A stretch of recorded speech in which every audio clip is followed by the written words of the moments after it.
Bismillahirrahmanirrahim. Assalamualaikum warahmatullahi wabarakatuh. Waalaikumsalam warahmatullahi wabarakatuh. Alhamdulillahi rabbil alamin. Wassalatu wassalamu ala ashrafil anbiya'i wal mursalin wa ala alihi wa ashabihi ajma'in.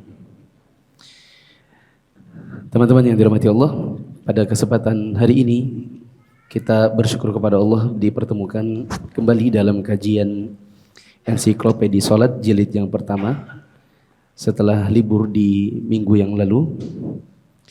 Dan sebelum kita mulai kajian, silakan kalau bisa teman-teman lihat kanan kiri dan kenalan, tanya namanya, tempat tinggalnya.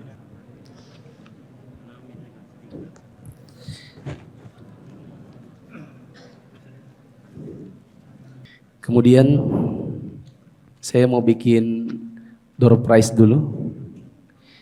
Siapa yang belum punya gamis panjang? Angkat tangan. Oh, sudah semua? Alhamdulillah. Berarti nggak jadi.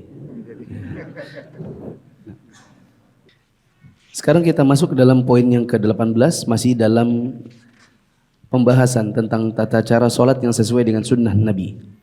Setelah kita selesaikan masalah sujud, berarti sekarang kita masuk ke dalam poin tentang duduk di antara dua sujud. Untuk menghemat waktu, kita dengarkan pembaca membacakan Indonesia, saya simak bahasa Arabnya. Halaman 204 di kitab Arab dan halaman 278 di buku berbahasa Indonesia. Silakan. Kata penulis, yarfa'u ra'sahu minas sujudi mukabbiran. Poin ke-18, mengangkat kepala dari sujud seraya mengucapkan takbir dan duduk tegak. Hal tersebut didasarkan pada hadis Abu Hurairah radhiyallahu anhu dalam hadis tentang kisah seseorang yang kurang baik dalam salatnya. Di dalamnya disebutkan, "Tumarfa' hatta tatma'inna jalisan." Kemudian angkatlah kepalamu sehingga kamu duduk tumakninah di antara dua sujud. Juga didasarkan pada hadis Abu Hurairah radhiyallahu anhu yang di dalamnya disebutkan, kemudian beliau bertakbir pada saat mengangkat kepalanya dari sujud. Beliau melipatkan kaki kirinya dan mendudukinya serta menegakkan telapak kaki kanan seraya menghadapkan jari-jarinya ke kiblat. Iya. Kita highlight dulu bagian ini. Nabi menghamparkan atau membengkokkan qadamahu al-yusra, kaki yang bagian kiri, wa yajlisu 'alaiha, dan Nabi duduki kaki kirinya. Berarti duduk di antara dua sujud itu kaki kirinya. Dalam hadis yang kita baca ini adalah duduk di atas kaki kiri. Kemudian untuk kaki kanan ditegakkan. Ya. Kemudian untuk jari jemari kaki dibengkokkan sehingga dia menghadap ke kiblat. Silakan teman-teman, karena ini posisinya duduk, berarti teman-teman silakan praktek. Coba kaki kiri diduduki. Semua ibu-ibu juga silakan praktek. Kaki kiri diduduki. Kaki kanan ditegakkan. Jari jemarinya bengkok ke arah kiblat. Coba yang di belakang lihat temannya yang depan. Kalau temannya kakinya salah, dibenerin kakinya. Coba sekarang jari jemarinya dihadapkan ke belakang kiblat. Berarti tidak dibengkokkan ke depan. Di apa? Telapak kakinya diluruskin aja ke belakang. Nah, itu cara yang salah. Kecuali bila memang butuh. Misalnya asam urat. Dan yang sakit kaki kanan, bagian jari jemari, susah untuk dibengkokkan, maka boleh menghadap ke belakang. Tapi yang sesuai dengan sunnah, standarnya dalam kondisi kita mampu adalah, coba kembali, diarahkan jari jemari itu ke arah kiblat. Begitu. Saya sudah baca bagian ini, sepertinya tidak dibahas tentang duduk iq'a. Duduk iq'a itu, coba teman-teman, dua kakinya kaki kanan, kaki kiri, dua-duanya ditegakkan lalu diduduki tumitnya. Bisa? Ada yang nggak praktek? Nggak mau? Saya lagi asam urat kah? Yaitu sekali lagi, kaki kanan, kaki kiri, telapaknya ditegakkan, kemudian tumitnya diduduki. Itu namanya iq'a. Apa namanya? Ya. Dan duduk seperti ini hanya untuk duduk di antara dua sujud. Duduk seperti ini boleh, tapi cuma duduk di antara dua sujud, tidak untuk tahiyat. Oke, nah sekarang satu lagi, belum selesai. Kaki kanan, kaki kiri dilipat di samping badan, lalu kita duduk di lantai. Kaki kanan dan kirinya di samping badan. Kayak apa? Bisa? Kaki kanan, kaki kiri di samping badan, ngelipat. Iya, kayak bebek begitu, kayak bebek.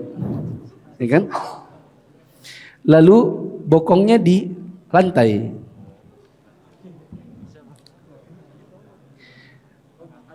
Ibu-ibu susah kayaknya. Susah karena gamisnya nggak terlalu lebar. Oke? Nah, ini namanya duduk iq'a anjing. Iq'anya anjing.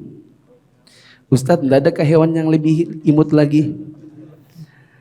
Tidak. Memang seperti itu yang disebutkan para ulama. Itu namanya duduk iq'a anjing. Dan itu tidak diperbolehkan. Tapi adakah yang melakukan? Ada. Biasanya anak-anak yang melakukan itu. Anak-anak main ikut sholat, kemudian kakinya kayak gitu. Itu disebut dengan iq'a juga, dan itu iq'a yang dilarang karena itu iq'a anjing. Adapun iq'a yang diperbolehkan adalah sebagaimana tadi, tumitnya diduduki. Dan sebatas tadi saya sebelum maghrib mencoba untuk baca, kalau nggak salah nggak ada pembahasan duduk iq'a. Yang ada duduk seperti biasa. Coba sekali lagi teman-teman. Duduknya di atas kaki kiri, kaki kanan ditegakkan. Dan jari jemarinya dihadapkan kiblat.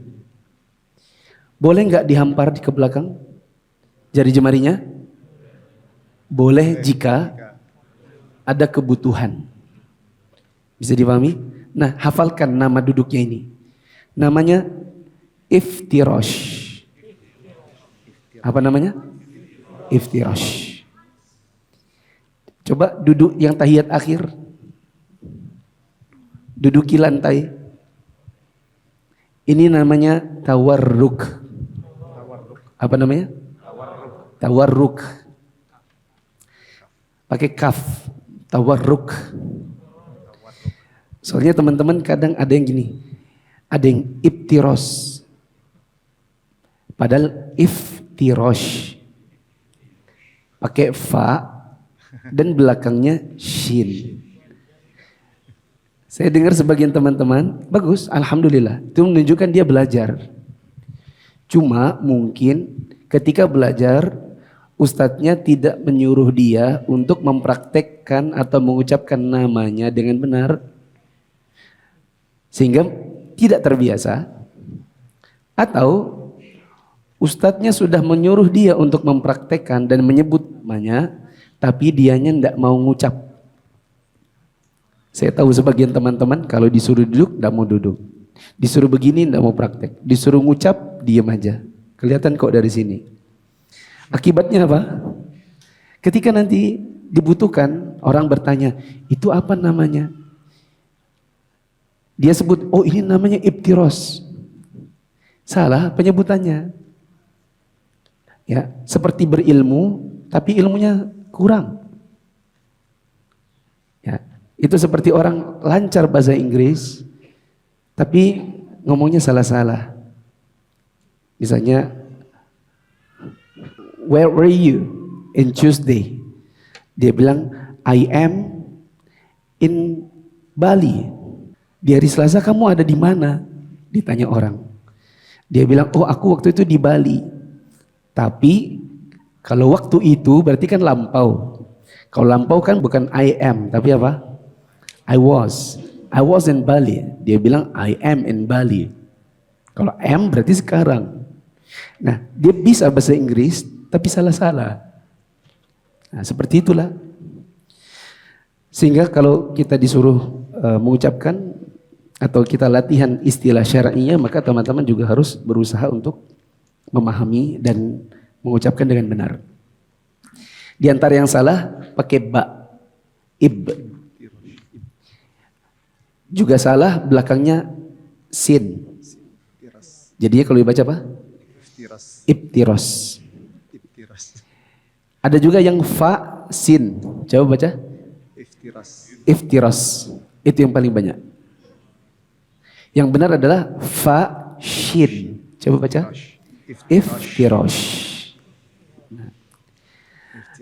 Duduk yang di lantai itu namanya tawarruk. Ada yang baca tawarru' pakai ain. Ada juga yang baca pakai hamzah, tawarru'. Ya, yang benar adalah tawarruk. Kita lanjut ke bukunya. Apa dalil tentang duduk ini? Silakan. Hal itu didasarkan pada hadis Aisyah radhiyallahu anha yang di dalamnya disebutkan beliau menduduki kaki kirinya dan menegakkan telapak kaki kanannya. Juga berdasarkan pada hadis Ibnu Umar radhiyallahu anhu, dia mengatakan di antara sunnah salat adalah menegakkan telapak kaki kanan dan menghadapkan jari-jarinya ke kiblat serta duduk di atas kaki kiri. Ya. Dan beri catatan di situ, boleh menghamparkan jari jemari bila dibutuhkan, seperti karena sakit. Mungkin teman-teman ada yang perhatikan, mungkin ya, sejak 2020 sampai kurang lebih 1 tahun, saya duduk di antara 2 sujud, itu kakinya ke belakang. Karena saya juga nggak tahu, sejak 1 tahun itu, tumit saya itu ada sakit yang saya tidak tahu kenapa.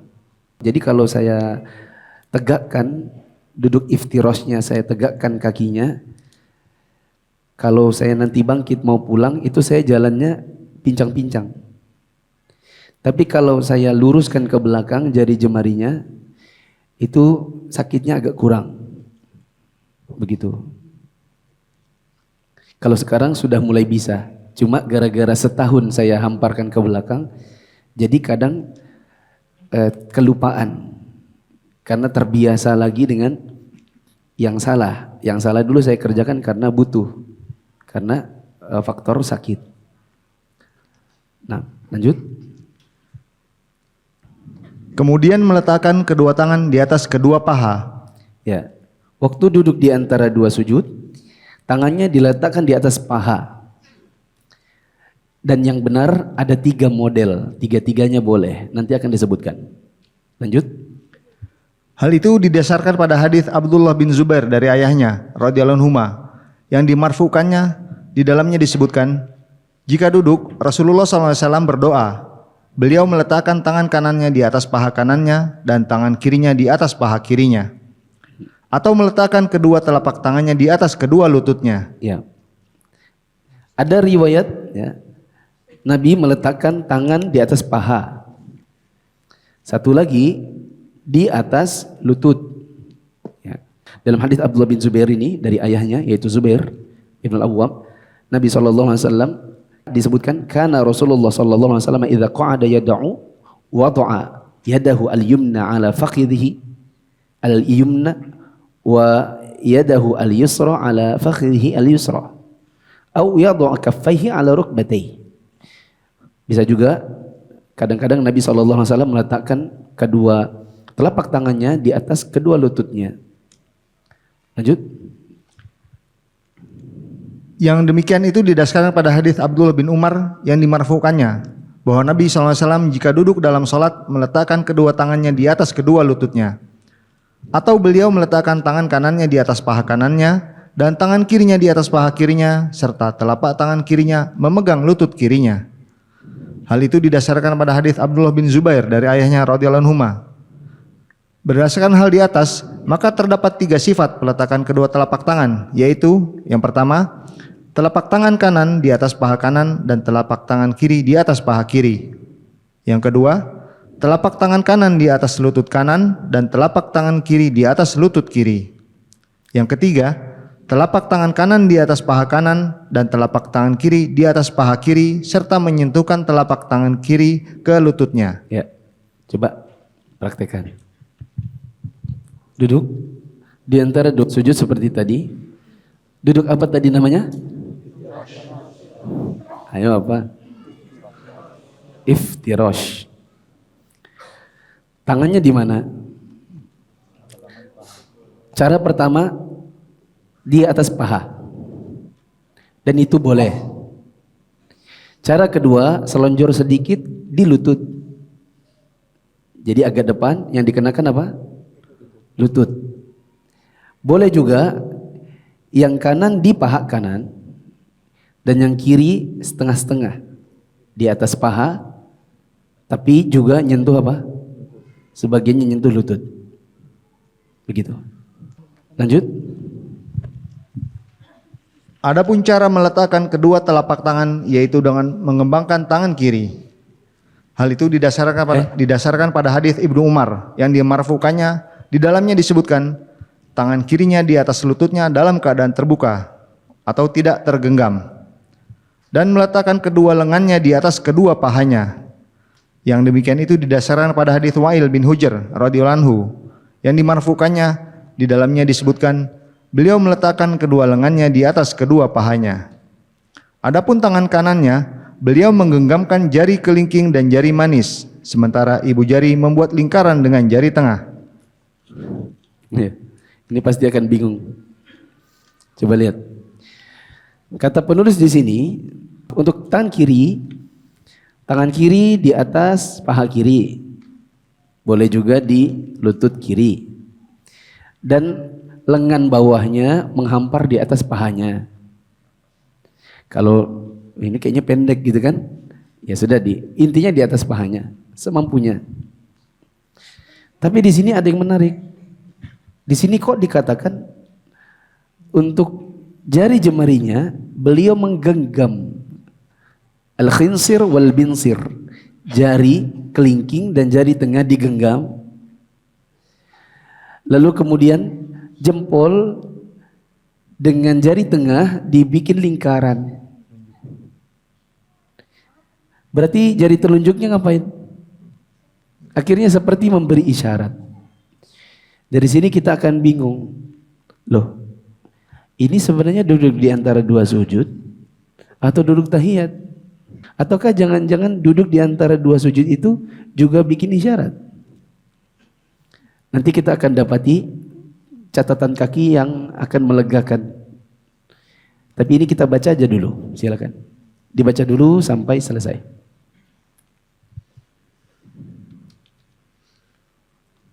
Ini berdasarkan pada hadis Wa'il bin Hujr radhiyallahu anhu yang dimarfukannya. Di dalamnya disebutkan, kemudian beliau menghadap kiblat lalu bertakbir seraya mengangkat kedua tangannya sehingga sejajar dengan kedua telinganya. Selanjutnya, menggenggam tangan kiri dengan tangan kanannya. Ketika hendak ruku, beliau mengangkat kedua tangannya seperti itu, kemudian meletakkan keduanya di atas kedua lututnya. Ketika mengangkat kepala dari ruku, beliau juga mengangkat kedua tangannya seperti itu juga. Ketika sujud, beliau meletakkan kepalanya di lantai di antara kedua tangannya. Terus pelan-pelan, karena ini bagian yang kita sedang baca. Lanjut. Setelah itu beliau duduk dengan menduduki kaki kirinya sambil meletakkan tangan kirinya di atas paha kirinya dan siku tangan kanan di atas paha kanannya. Beliau menggenggam dua jarinya, yaitu jari manis dan jari kelingking dan mengisyaratkan. Coba praktek. Gini teman-teman, jari kelingking dengan manis digenggam, jempol dengan jari tengah bikin lingkaran, kemudian bikin isyarat, gitu kan? Berarti di sini maksudnya adalah duduk di antara dua sujud itu juga bikin isyarat. sebagaimana duduk tahiyat. Lanjut. Aku melihat beliau mengatakan seperti ini. Bishr meluruskan jari telunjuk tangan kanan dan membuat lingkaran dengan ibu jari dan jari tengah. Ya, kalau jari telunjuknya diluruskan berarti ya seperti orang tahiyat berarti. Ya kan? Lanjut. Itu pula yang menjadi pilihan Imam Ibnul Qayyim rahimahullah, bahwa orang yang salat melakukan cara seperti ini di antara dua sujud. Nah, mari kita baca catatan kakinya yang panjang. Nanti kita akan dapati bahwa ternyata pendapat yang mengatakan duduk di antara dua sujud itu juga memberi isyarat sebagaimana tahiyat. Pendapat ini timbul dari waham, yaitu salah tangkap. Padahal mungkin dalam rantai periwayatannya seharusnya yang sedang dibicarakan adalah duduk tahiyat, bukan duduk di antara dua sujud. Lalu ada waham di antara perawinya dan dia meriwayatkannya seolah-olah ini adalah perbuatan duduk di antara dua sujud. Bisa dipahami? Ada apa bahasa kita kalau salah tangkap itu namanya apa? Gagal paham. Gagal paham. Coba dibaca. Kita baca catatan kaki nomor 140. Kata Syekh Utsaimin, tidak pernah disebutkan di dalam sunnah, baik dalam hadis sahih, dhaif maupun hasan, bahwa tangan kanan terbuka di atas kaki kanan. Tapi yang disebutkan adalah telapak tangan kanan dalam keadaan tergenggam jari manis dan kelingking, sedangkan ibu jari dilingkarkan ke jari tengah, dan ini dilakukan jika duduk pada waktu sholat. Di dalam beberapa lafaz atau redaksi disebutkan jika duduk di dalam tasyahud. Namun keduanya terdapat di dalam kitab Sahih Muslim. Dengan demikian kita berpegang pada kalimat jika duduk di dalam sholat. Dapat kami katakan bahwa ini sifatnya umum, mencakup seluruh duduk dalam sholat. Maka dari sini kita bisa ambil kesimpulan, sebagian ulama berpendapat bahwa di semua duduk di dalam sholat, jari kelingking dan manis digenggam, ibu jari dan jari tengah dikatup, dibikin lingkaran, dan jari telunjuk memberi isyarat. Semua duduk begitu menurut sebagian ulama. Lanjut, kita baca lagi ucapannya, jika duduk dalam tasyahud. Di dalam beberapa lafaz tidak menunjukkan pada kekhususan, karena menurut kami ada kaidah yang disebutkan oleh para ahli usul. Di antara yang senantiasa menyebutkannya adalah Asy-Syaukani dalam kitab Nailul Awtar, juga Asy-Syanqiti dalam Adwaul Bayan, bahwa jika sebagian unsur umum disebutkan dengan hukum yang sejalan dengan umum, yang demikian itu tidak menunjukkan pada pengkhususan. Karena pengkhususan itu jika disebut beberapa unsur umum dengan hukum yang bertolak belakang dengan umum. Ini teman-teman, kalau saya jelaskan kalimat ini nanti panjang karena ini berkaitan dengan usul, ya, sehingga ini tidak usah didetailkan. Lanjut. Dapat saya katakan, saya pernah mendengar Imam Abdul Aziz bin Baz menyebutkan bahwa jari telunjuk digerakkan pada saat berdoa saja, sedangkan di luar doa tidak perlu digerakkan.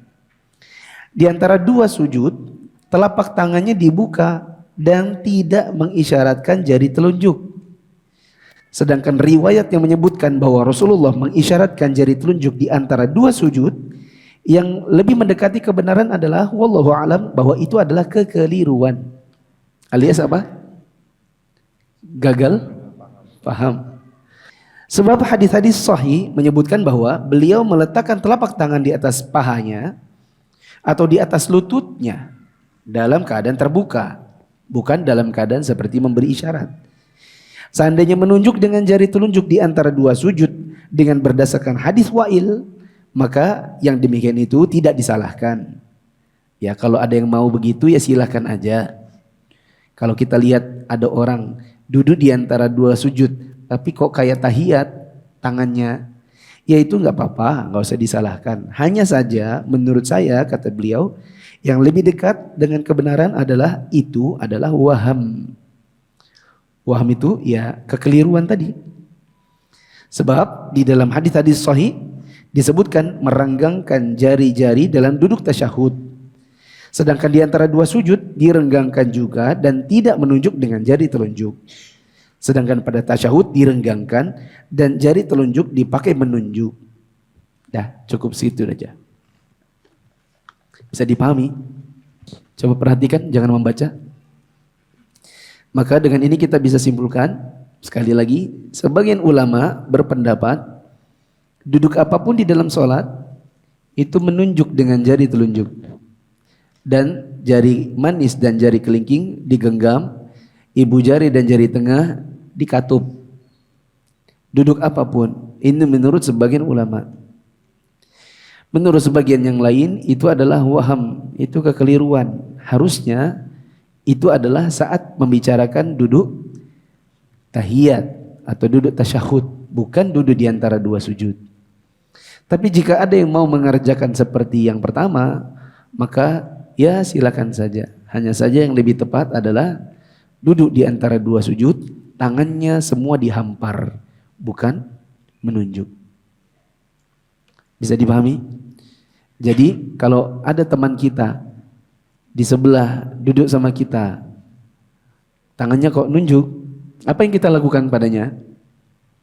Biarkan saja? Jawabannya, ya kalau ada kesempatan ngobrol-ngobrol, coba ditanya, kenapa kamu menunjuk seperti itu? Siapa tahu dia bilang, oh iya saya pakai hadis Wa'il bin Hujr. Maka ya sudah, berarti dia melakukan itu dengan dalil yang dia tahu. Lanjut ke nomor 19. Waktu duduk di antara dua sujud kita baca apa? Silakan. Poin 19, doa di antara dua sujud. Di antara dua sujud membaca Rabbighfirli, Rabbighfirli. Artinya, ya Rabbku, ampunilah aku. Ya Rabbku, ampunilah aku. Coba teman-teman dipraktekkan. Rabbighfirli, Rabbighfirli. Dan bacaan ini bisa antum pakai apalagi dalam kondisi antum sangat butuh untuk meringkas waktu. Contoh, teman-teman sholat di ruang tunggu bandara. Sementara sudah ada panggilan boarding. Contoh yang lain, kita masuk ke masjid, itu jam iqomatnya sisa 2 menit. Sisa 2 menit itu sebenarnya cukup, 2 rakaat, asalkan bacaannya tidak panjang-panjang. Salah satu caranya adalah duduk di antara dua sujudnya, yang dibaca adalah Rabbighfirli, Rabbighfirli. Tidak panjang-panjang, Rabbighfirli warhamni wajiburni wahdini warzuqni. Begitu. Lanjut. Bacaan ini didasarkan pada hadis Hudzaifah radhiyallahu anhu yang dimarfukannya. Beliau duduk di antara dua sujud seraya membaca Rabbighfirli, Rabbighfirli. Ya Rabbku, ampunilah aku. Ya Rabbku, ampunilah aku. Jika mau, boleh juga menambah bacaan itu dengan mengucapkan Allahumma gfirli warhamni wahdini atau wa'afini wahdini wajburni warzuqni warfani. Ya Allah, ampunilah aku, sayangilah diriku, berilah petunjuk kepadaku, sejahterakanlah aku, serta berilah petunjuk kepadaku. Perbaikilah kekuranganku, karuniakanlah rezeki kepadaku, serta tinggikanlah derajatku. Hal itu didasarkan kepada hadis Ibnu Abbas radhiyallahu anhu bahwa Nabi SAW membaca di antara dua sujud Allahumma gfirli warhamni wa'afini wahdini warzuqni. Ya Allah, ampunilah aku, sayangilah aku, sejahterakanlah aku, tunjukilah aku, dan karunikanlah rezeki kepadaku. Dalam lafaz Ibnu Majah disebutkan Rabbighfirli warhamni wajburni warzuqni warfa'ni. Ya Rabbku, ampunilah aku, kasihanilah diriku, sempurnakanlah kekuranganku, dan karuniakan rezeki kepadaku, serta tinggikanlah derajatku. Nabi memanjangkan rukun ini kira-kira sama dengan lama sujud. Yang demikian itu didasarkan pada hadis Al-Bara radhiyallahu anhu.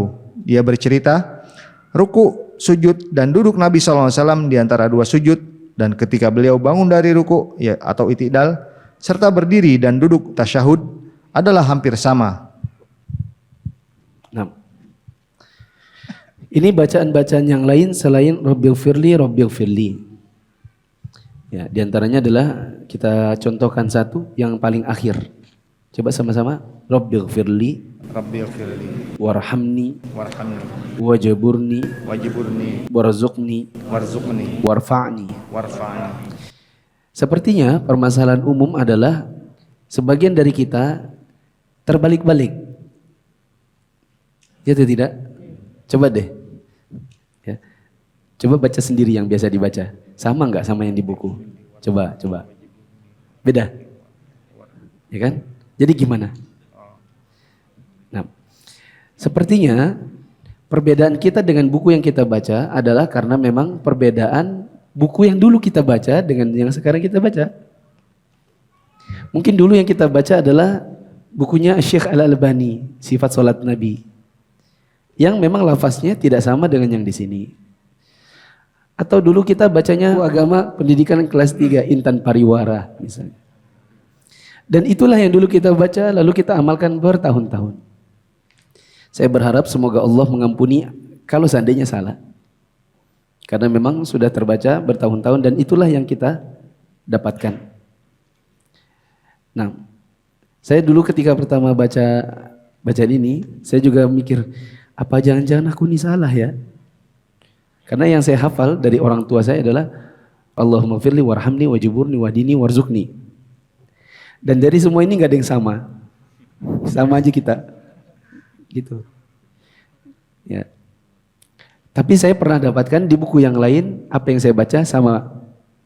Nah, jadi setidaknya saya selamat karena saya ada rujukan di buku yang lain. Adapun di buku ini nggak sama. Ya seandainya pun tidak sama, semoga Allah maafkan. Ya. Atau bisa jadi juga kita sudah benar, tapi pengetik buku ini yang salah ketik, bisa jadi. Ya. Maka semoga kita diampuni apabila kita yang salah, dan semoga Allah mengampuni penulisnya apabila ternyata beliau yang salah nukilnya. Tapi lebih bagus lagi teman-teman, mungkin sebatas yang mampu dilakukan, lihat-lihat buku-buku hadis atau cari di online di Google, coba dicari apakah bacaan kita sudah punya rujukan atau belum. Kalau bingung, Ustaz bingung ya, carinya susah. Maka kembali ke bacaan yang pertama. Dan yang pertama sangat mudah. Apa itu? Rabbighfirli. Selesai kan? Nah. Lanjut ke nomor 20, sujud yang kedua. Poin ke-20, kemudian bersujud untuk kedua kalinya dengan mengucapkan takbir. Ya, kita tadi baca duduk di antara dua sujud dan kita lalui pada pertemuan sebelumnya sujud yang pertama, berarti sekarang kita baca sujud yang kedua. Ya. Apa yang dilakukan? Silakan. Yang dikerjakan pada sujud yang kedua ini adalah sama dengan yang dikerjakan pada sujud pertama. Ya. Perbuatannya, caranya sama. Sujud satu dengan sujud dua. Apa dalilnya? Hal itu didasarkan pada hadis Abu Hurairah dalam hadis tentang orang yang salatnya kurang baik. Tsummasjud hatta tatma'inna sajidan, tsummarfa hatta tatma'inna jalisan, tsummasjud hatta tatma'inna sajidan, tsumma fa'al dzalika fi salatika kulliha. Ya. Kata Nabi SAW, tsumma fa'al dzalika fi salatika kulliha. Lakukan dalam seluruh salatmu caranya seperti tadi itu. Sujudnya sama. Ya, satu rakaat secara umum sama. Kecuali ada dalil yang membedakannya. Lanjut. Yang artinya, kemudian sujudlah hingga engkau benar-benar tumakninah dalam sujud. Lalu bangkitlah duduk hingga engkau benar-benar tumakninah dalam duduk. Selanjutnya sujudlah yang kedua hingga engkau benar-benar tumakninah dalam sujudmu. Kemudian lakukanlah semua itu di dalam semua salatmu. Juga didasarkan pada hadis Abu Hurairah radhiyallahu anhu yang di dalamnya disebutkan beliau sallallahu alaihi wasallam bertakbir ketika sujud, lalu bertakbir ketika mengangkat kepalanya dari sujud. Selanjutnya beliau bertakbir ketika sujud, lalu bertakbir lagi ketika mengangkat kepalanya dari sujud. Beliau mengerjakan hal itu di semua salat sampai selesai. Ketika bangun dari rakaat kedua, setelah duduk tahiyat yang pertama, beliau membaca takbir. Adapun untuk selesai dari rakaat yang kedua, maka beliau duduk dulu, baru kemudian bangkit bertakbir. Selanjutnya nomor 21. Poin ke-21, mengangkat kepala sambil membaca takbir. Selanjutnya duduk sebentar yang disebut juga dengan duduk istirahat. Ya. Setelah sujud yang kedua, kita bangkit. Lalu di sini dikatakan wa yajlisu jalsatan atau jalsatan khafifatan tusamma jalsatal istirahah. Untuk rakaat 1 menuju rakaat 2 kita duduk sebentar, disebut dengan duduk istirahat. Tapi apakah harus? Nanti jawabannya tidak harus. Bila ada yang mau langsung lanjut juga boleh. Ya, kita praktekkan dulu caranya. Sujud kedua, bangkit menuju rakaat 2. Allahu Akbar. Nah, dia duduk sebentar tadi. Coba sekarang enggak usah duduk, berarti dari sujud langsung berdiri. Allahu Akbar, itu duduk juga. Allahu Akbar, itu tanpa duduk. Tapi kok goyang? Bisa dipahami? Bisa duduk istirahat, bisa tidak, bisa langsung. Terutama bagi orang yang memang membutuhkan duduk istirahat. Seperti tadi kan ada yang langsung berdiri ternyata goyang, malah jatuh. Ya kan, bisa jadi ada orang itu kalau dia sujud terus dia bangkit, entah kepalanya itu pusing, entah dia seperti melayang, atau ada kesetimbangan yang memang sudah berkurang karena faktor usia, maka dia boleh untuk istirahat. Bisa juga karena pengaruh besarnya badan. Biasanya yang badannya cukup besar, gemuk, kalau langsung bangkit ke atas, khawatirnya terguling ke belakang, jatuh. Maka dia butuh duduk istirahat. Kuda-kuda sebelum naik. Lanjut. Hal itu didasarkan pada hadits Abu Hurairah radhiyallahu anhu dalam kisah tentang orang yang salatnya kurang baik. Yang artinya, kemudian sujudlah hingga engkau benar-benar tumakninah dalam sujud. Lalu bangkitlah duduk hingga engkau benar-benar tumakninah dalam duduk. Selanjutnya sujudlah hingga engkau benar-benar tumakninah dalam sujudmu. Lalu bangkitlah duduk hingga engkau benar-benar tumakninah dalam duduk. Kerjakanlah semua itu di dalam semua salatmu. Ya. Setelah sujud yang kedua, dalam riwayat ini disebutkan tsummarfa hatta tatma'inna jalisan. Maka bangkitlah dari sujud yang kedua sampai kamu tumakninah di dalam duduk. Berarti ada duduk dulu sebelum bangkit ke atas. Begitu. Anda baru hijrah dan bingung belajar Islam dari mana? Yuk ikut Mia. Mufid Islamic Academy atau MIA adalah sebuah program pembelajaran Islam melalui pembahasan kitab-kitab para ulama yang dibahas secara terstruktur dan berjenjang. Untuk informasi lebih lanjut tentang pendaftaran, teman-teman bisa mengakses di media sosial Mufid TV Official, baik yang ada di Telegram, YouTube, Instagram, maupun di Facebook. Assalamualaikum warahmatullahi wabarakatuh.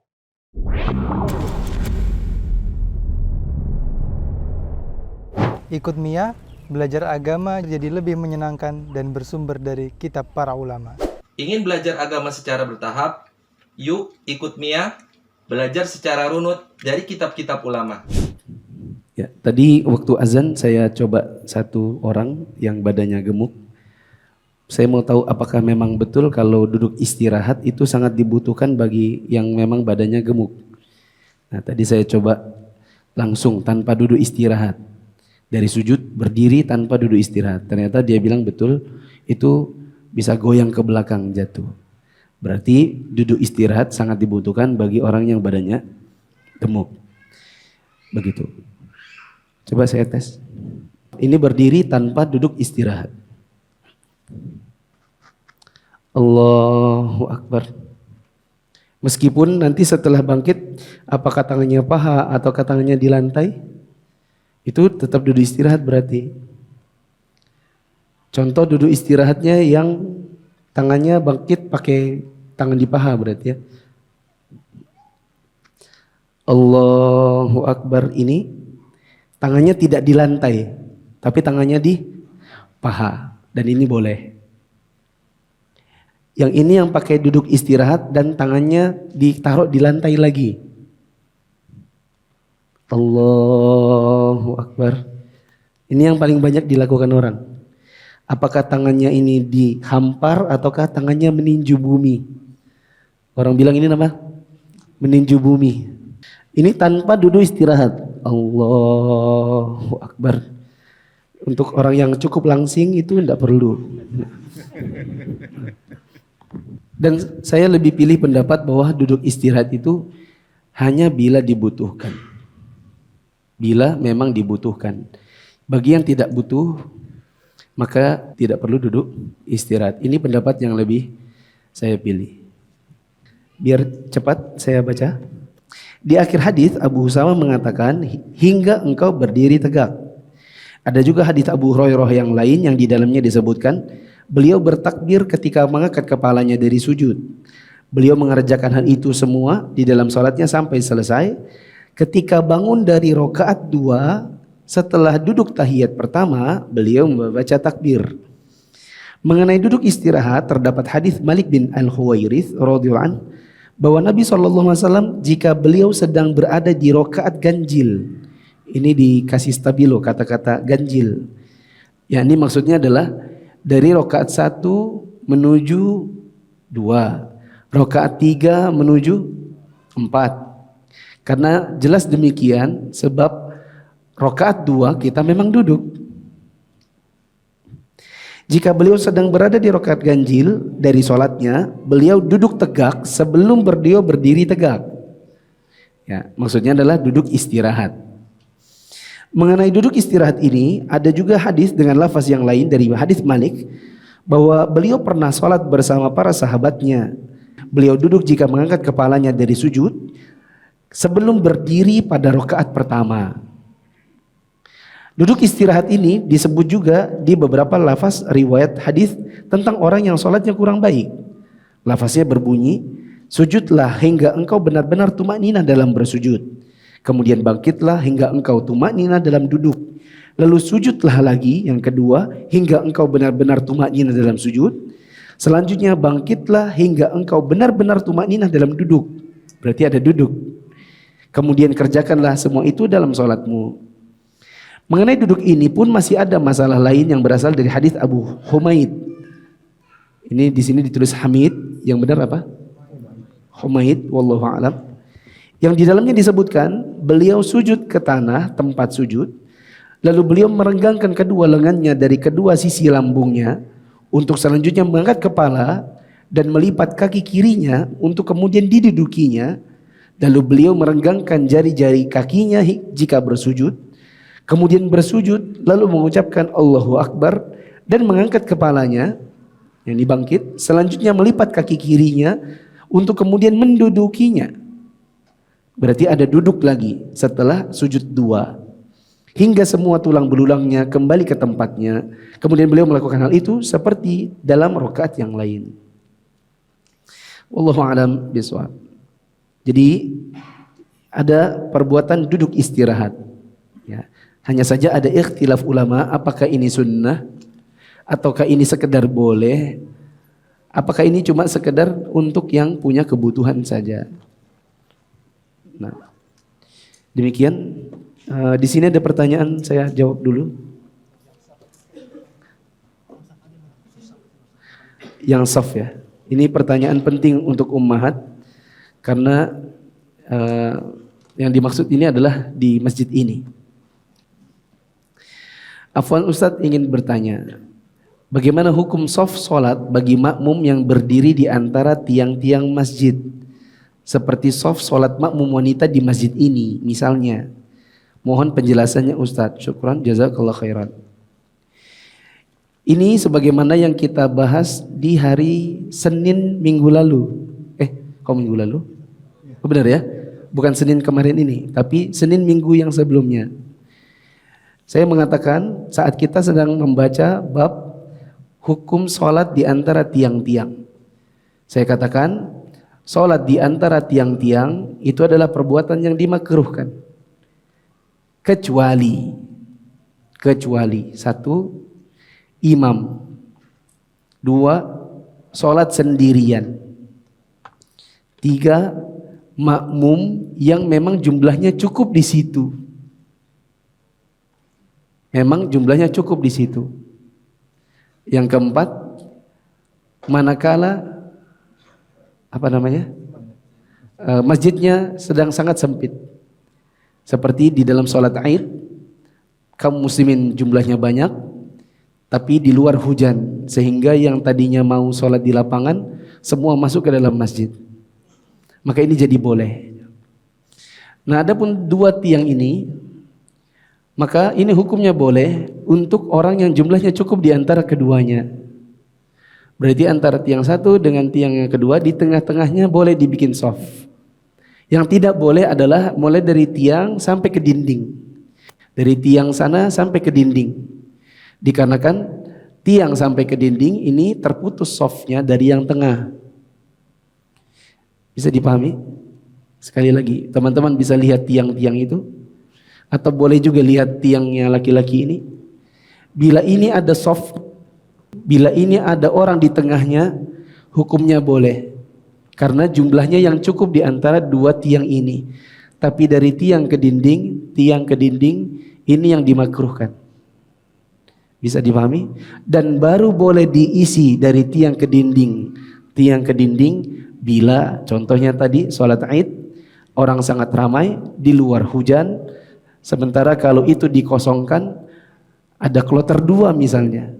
Akhirnya dipaksa ya diisi saja supaya jumlahnya cukup, supaya tempatnya nampung.